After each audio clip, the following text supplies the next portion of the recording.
Hey, Catalyst listeners, it is Stephen Lacey, executive editor at Latitude Media. I'm dropping into the feed with a bonus episode for you this week. And this is one of the only places I can say this and know that many eyes will light up. It's an episode about rate design.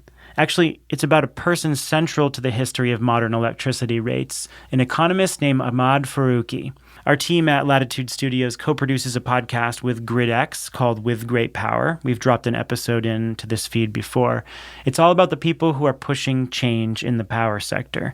And in this current season we're working on right now, we've talked with a utility CEO who faced tough decisions about reforming net metering, a power systems expert exploring AI applications, a PG&E strategist looking at new ways to deploy batteries, and more. Now, dynamic pricing impacts everything around us. Ride-hailing, airline travel, your Amazon purchases, and it's absolutely critical for valuing and dispatching distributed resources and promoting efficiency. But it hasn't always gone well in practice. So this week we feature the story of how Ahmad Faruqui became focused on time-of-use electricity pricing after the California energy crisis, and his experience with the good, bad, and ugly of electricity rates in the decades after.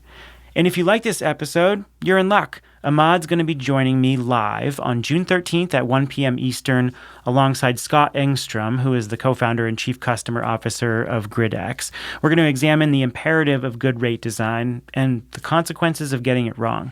You can sign up for that event by clicking the link right in the show notes or go to latitudemedia.com/events. And don't forget to subscribe to With Great Power, which you can find anywhere you get your podcasts. Okay, on to the episode. Enjoy. Back in early 2000, 4 years after California deregulated its energy supply, electricity prices started soaring. The California Public Utilities Commission says it wants to know what many of us have been asking for weeks. Why have utility bills skyrocketed? It wasn't known at the time, but new energy traders in the deregulated market were manipulating prices by creating artificial imbalances in supply and demand. By the end of the year, the situation was totally out of control. There were rolling blackouts across the state, and skyrocketing wholesale prices rippled into neighboring states. It was a complete disaster. From April to December of 2000, we saw an 800% increase in wholesale energy prices.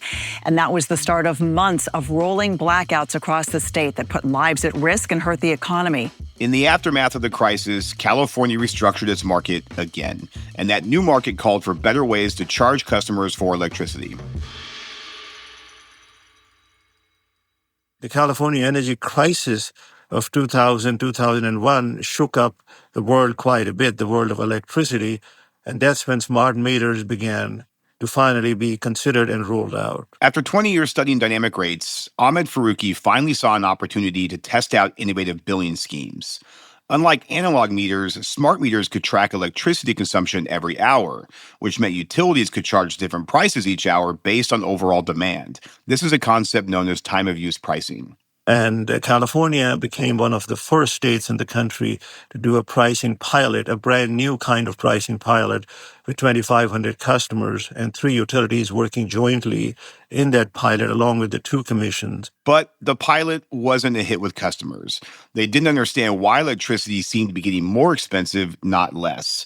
You would keep telling them the price is lower during many hours of the day, but they would say, well, but you're charging me a higher price during the most important time of the day, which is my evening hours, my dinner time, my TV time, my family time. And Ahmed, a trained economist, didn't understand why customers were not responding to the price signals. So he set out to understand why. I would talk to taxi drivers and waiters in restaurants, the person sitting next to me on a plane, friends and neighbors and relatives, all of those. And it took another 10 years for us to learn those lessons.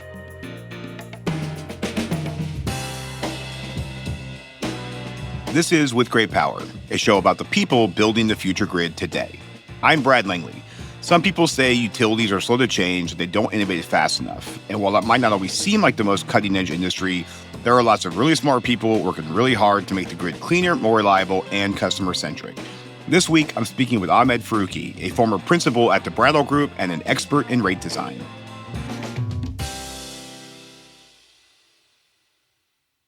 Ahmed started researching electricity rates in the late 70s, right around the time President Jimmy Carter passed the Public Utility Regulatory Policies Act, also known as PURPA. The legislation led to time of use pricing pilots across the country. So we had 16 pricing pilots throughout the U.S., including Puerto Rico, but nobody had smart meters. And so the biggest barrier in the 80s and 90s was the absence of smart meters. But those wouldn't come for another 2 decades. And during that time, Ahmed continued to research smart rates. And then the California energy crisis happened. It suddenly put pricing in the spotlight. And so smart meters were just a prerequisite to having smart rates. After he wrapped up the California pricing pilot in 2006, Ahmed joined the Brattle Group, where he worked with utilities across the country and the world on smart rates until officially retiring in 2021.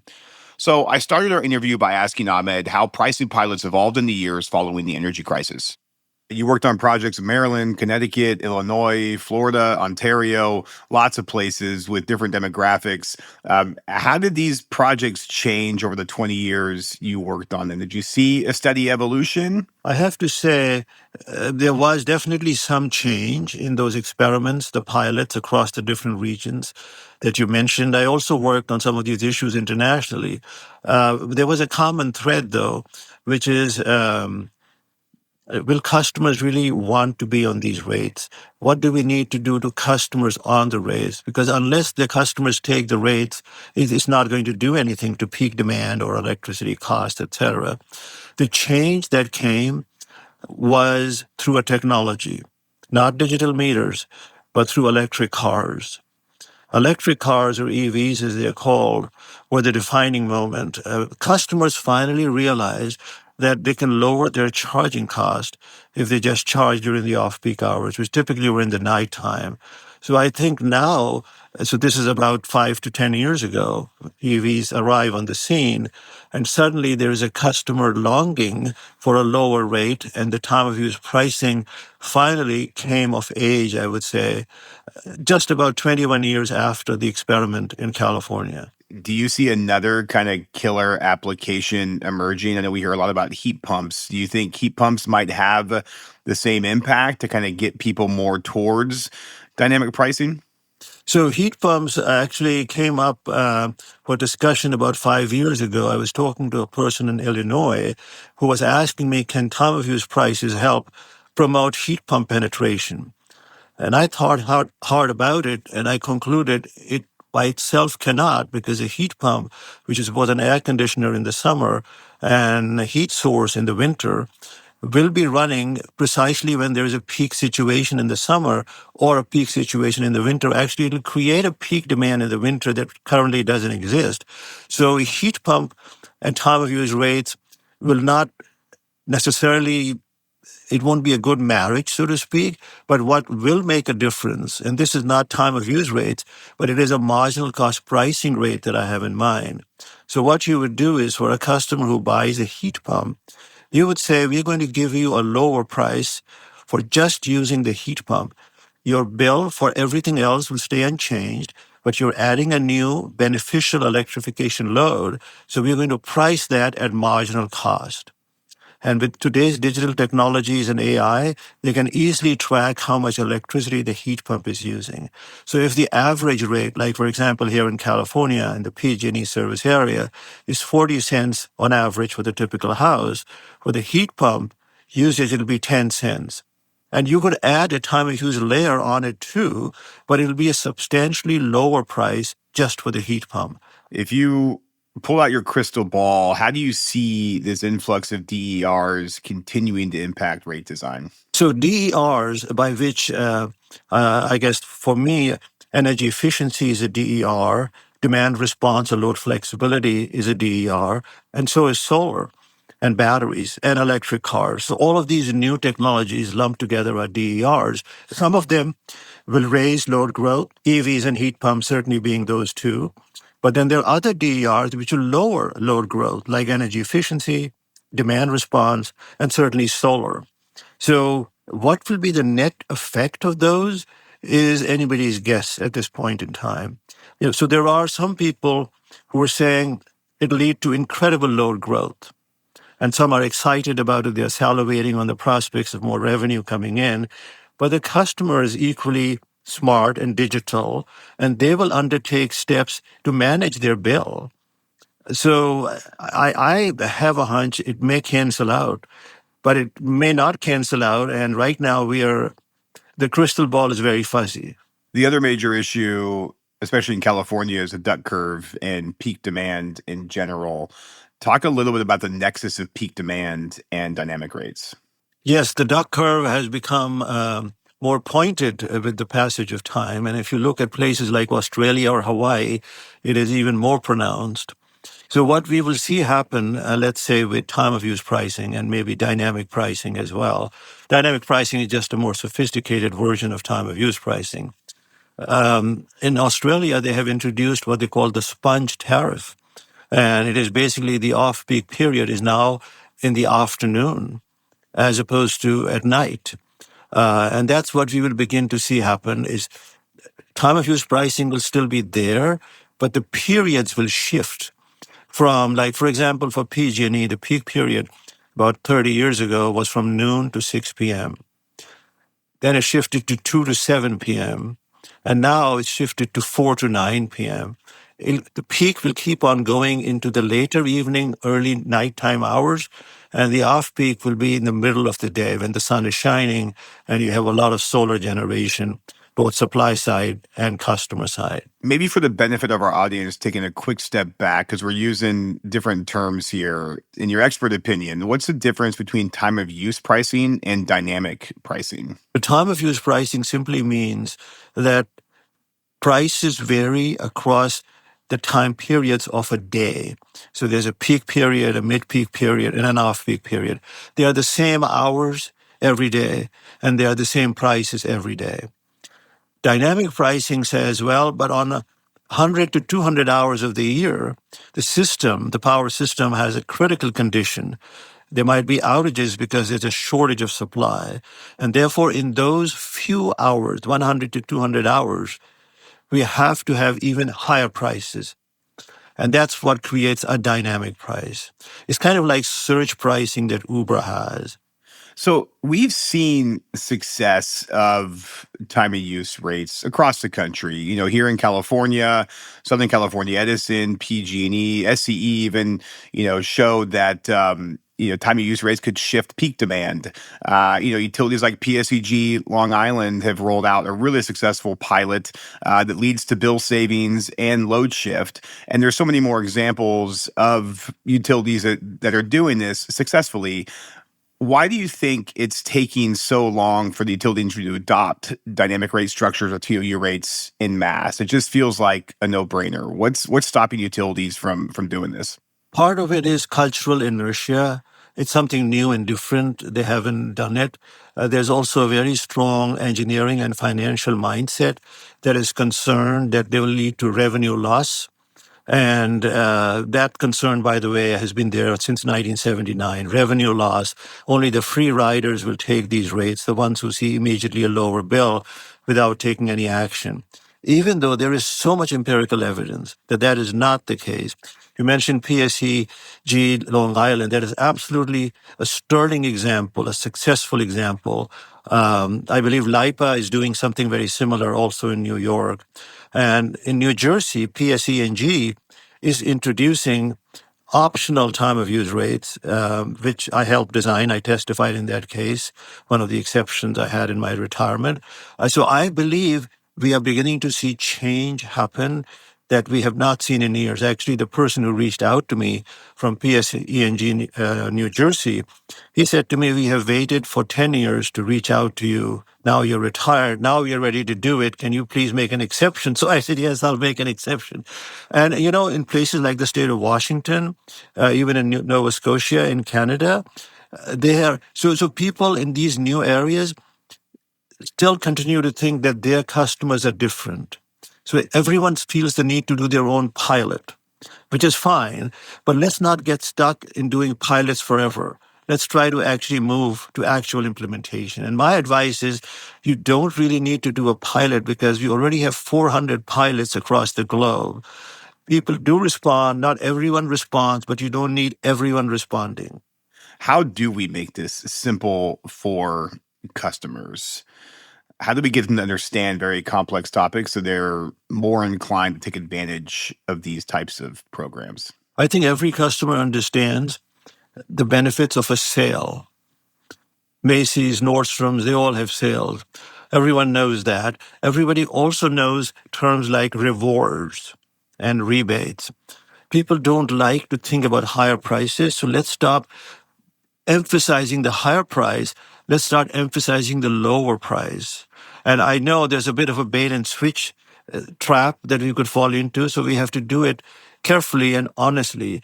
But why should we not lead with the lower price as the attraction? That's what worked with EVs. It worked like a charm. The fact that your charging cost will fall by more than half if you have off-peak charging. That's what we need to use for all of these innovative new pricing options, using terms like real-time pricing, terms like locational marginal cost real-time pricing. I mean, that's guaranteed to fail.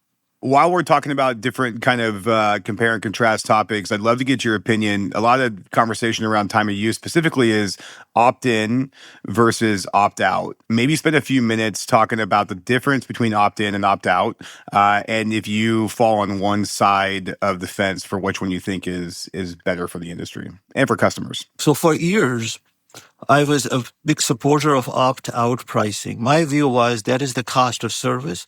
Our job is to convey accurately the cost of service to customers. But what that ignored was the fact that for decades we have had flat rate pricing. And so if you go suddenly to time of use pricing for every customer, in other words, opt out, that's like a big change. Customers are not going to be ready for it.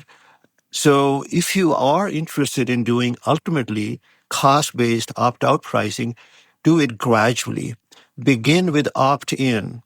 Begin with word of mouth kicking in, customers saying, hey, this is really good, I'm saving money to their neighbors and friends. Let the opt-in open the road towards opt-out. Don't suddenly go to opt-out. So I support both of them, and you could have both of them at the same time. You could have an opt-out default rate, which has, let's say, a differential of 2-to-1 between peak and off-peak. So off-peak is 50% lower. Or you could say peak is 2 times higher. That's the default. Don't make it any sharper than that. If you want to have sharper differentials, make them opt-in, and those opt-in differentials will appeal to people with electric cars and solar. But don't come in with a peak price that is 5 times higher and your default rate. One utility tried it. Actually, one state tried it with Missouri, and then they rejected it because of the political crisis that they were about to precipitate. We continue to have somewhat of a mindset that, again, is more economic and engineering tinted than customer focused. So you can have both, but you have to have different price ratios. So what's the optimal recipe for good dynamic rate design? What are those key components that will lead to success? Keep the peak period short. Make sure the off-peak savings are considerable. Make sure you educate and inform customers on what actions they need to take to benefit from the rate. And if you want, offer both opt-out, mildly differentiated rate like a 2-to-1 ratio, and opt-in with a 5-to-1 ratio. Give them choices. Don't be stuck on just one rate. I think giving choices is the biggest lesson we have from working on this for years and years. As you know, no two customers are alike. I mean, even within the same house, you'll find the spouses have different preferences, and neighborhoods have different preferences. So give them choices. You've mentioned a couple utilities during our conversations of examples of how this is successful. What utilities or states do you think are getting this right, these innovative new rate structures? And if you're so inclined to put on your controversial hat, who has struggled? Are there certain states or utilities that have struggled more so than others? So the ones that have succeeded, I mentioned SMART, you mentioned PSEG, Long Island. There are a few others as well. Oklahoma Gas and Electric, actually, about 10 years ago, I discovered that Oklahoma was ahead of California when it came to dynamic pricing. And thankfully, they hired me to help them out on a couple of issues. So I went there. And what I discovered was the reason they were successful is because they talked the customer's language. They had videos They even had murals on their headquarters building showing 4 different families and how they're living their life with dynamic pricing rates. So that made a huge difference. Paying attention to the customer makes a difference. Doing it gradually makes a difference. And having the right kind of rate design also makes a difference. Those are good examples. The ones that didn't work out were either the ones that did it too quickly, whose rates were unfriendly, the peak period was very long, or the peak price and the off-peak price didn't differ much at all. And so even though the customer shifted load, expecting to save money, they ended up not saving much. This was Puget Sound Energy in the state of Washington. Again, 20 years ago, they rolled it out to 300,000 customers as an opt-out time-of-use rate. But the differential was just 30% between peak and off-peak. A year later, when customers got their shadow bills showing how much they had saved, most of them had saved just about nothing. And one person was quoted in the Seattle Times. She said, I shifted half my load from the peak to the off-peak period because that's what the utility asked me to do. And here's what I end up paying is just more, not less, despite the shifting. Who knows what the story was? But those kinds of setbacks, I think we have learned from them. Puget Sound itself has learned from them. They have a new pilot. I was part of that pilot, and they showed good results. I don't know what the next steps are, but I believe people are learning by doing. How do you expect to see rates change in the next few years? Will the democratization of power generation or the distributed grid kind of push more utilities to adopt these modern rate structures, whether dynamic pricing or TOU or others? Absolutely. I think the culture has changed. Part of it is with demographic. New generation of people are coming into the utilities and the commissions. And also the customers are now the millennials and so on, very different preferences. They want choices, they want more green power, and they want more control over their energy lifestyle. Plus, they're acquiring these new technologies, all the DERs that we have been discussing. The small is beautiful. The emphasis is shifting from the power plants to the consumers all around, and therefore rates will have to change. And if they don't change, those utilities that don't change them, they'll go bankrupt. So we call this show With Great Power, which is a nod to the power industry. It's also a famous Spider-Man quote, with great power comes great responsibility. So tell us, what superpower do you bring to the energy industry? I don't think I bring much personally to the energy industry other than lessons learned. I have made every mistake possible. And yes, I have changed my views on certain topics, but I think we learn by doing. And I think I'm a living example of that. Some people don't like the new positions that I have on many issues, but that's the new life that we all have to live. We can't just be, as I put it, rigid like an ox. Well, Ahmed, you are a rate design expert and rock star, and I appreciate you coming on the show with us. Thank you very much. Brad, it was a pleasure. Ahmad Faruqui is a freelance economist and former principal at the Brattle Group. With Great Power is produced by GridX in partnership with Latitude Studios. Delivering on the clean energy future is complex. GridX exists to simplify that journey. GridX is the enterprise rate platform that modern utilities rely on to usher in our clean energy future.